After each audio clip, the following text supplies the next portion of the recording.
मेरे प्यारे तीपरा लोग, आपने मुझे बहुत प्यार दिया, सम्मान दिया, और अगर मुझे कल से भूख हड़ताल भी करना हो जब तक मेरा सांस चला जाए तो मैं करूँगा।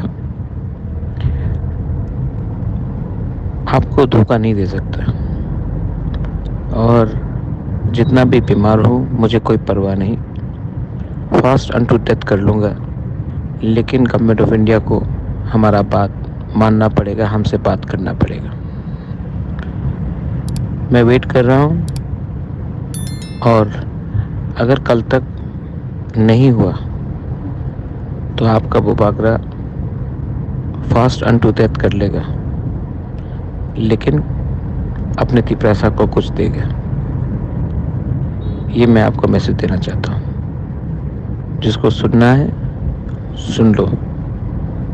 मैं आप लोगों को बहुत प्यार करता हूँ, और मेरे ऊपर बहुत प्रेशर है, लेकिन आपको कुछ देना है। मैं रेडी हूँ मानने के लिए।